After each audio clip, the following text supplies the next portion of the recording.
To most, my Babs was the meanest old Russian lady they'd ever met. But to me, she was the best guardian a kid could have asked for. My mum and dad had me long before they were emotionally or financially ready to be parents, and so my babushka stepped up and raised me more or less on her own. Though Babs had grown up with wealth, her family lost everything in World War II. She, like many European immigrants searching for a better future in the immediate aftermath of the war, came to the United States in the late 1940s. She made the long trek overseas with my mother, who was 2 years old at the time, and managed to make a life for the two of them despite having few connections, little money, and only a basic understanding of the English language. I wish I knew more about her story, but she was always reluctant to talk about her past. My mother said that Babs never spoke Russian in public and kept all details of her life in the Soviet Union to herself out of fear that the KGB would show up at her doorstep.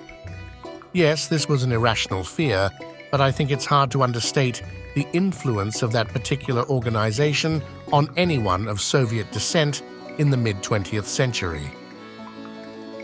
Babs had lots of strange habits, and while I don't presume to know enough about mental health disorders to diagnose anyone, I do wonder sometimes if she had a trauma-related obsessive-compulsive disorder. Every night before she put me to bed, she walked around our small house twice to ensure every door and window was locked. Every tchotchke on the fireplace mantel had to be in its exact place. If I moved one of her matryoshka dolls 3 millimeters to the side, not only would she notice, but she would be greatly distressed. She also had a habit of knocking on things, a kind of nervous tick that doubled as a self-soothing mechanism. She always knocked thrice, and always with a pause between the second and third knock. Knock, knock, knock. I asked her once what the pause was for, and she explained that 3 knocks in quick succession was ungodly, a way of mocking the Holy Trinity. I thought this was ridiculous, but it was also so on brand for my superstitious, old-fashioned grandmother that I couldn't help but think fondly of it. When I was 12 or so, I started knocking back when I heard her do it around the house. In doing so, it transformed from a nervous tick to a kind of call and response between us, a secret code that I could share with my favorite person in the world. Knock, knock, knock, knock, knock, knock. It was only when I was in my early teenage years that Babs began to teach me about her culture.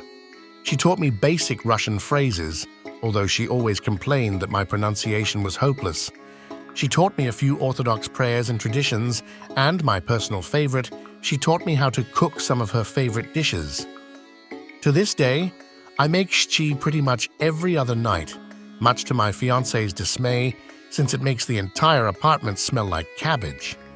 But my favorite dish was kulich, a delicious sweet bread that we baked every Easter.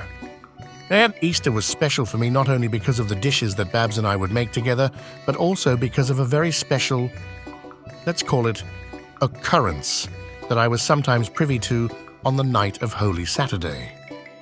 On the night before Easter, when I was 14 years old, Babs invited me to sit at the rickety dining room table with her around midnight and light a few candles. She always seemed to have a bunch of long, thin candles around the house.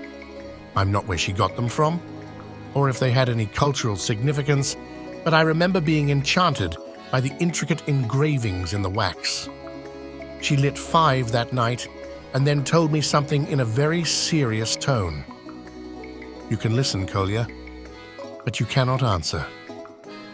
I didn't understand what she meant at first, but I nodded anyway, sitting across the table from her in comfortable silence. After a while of sitting and watching the dancing flames, I thought I heard a whisper.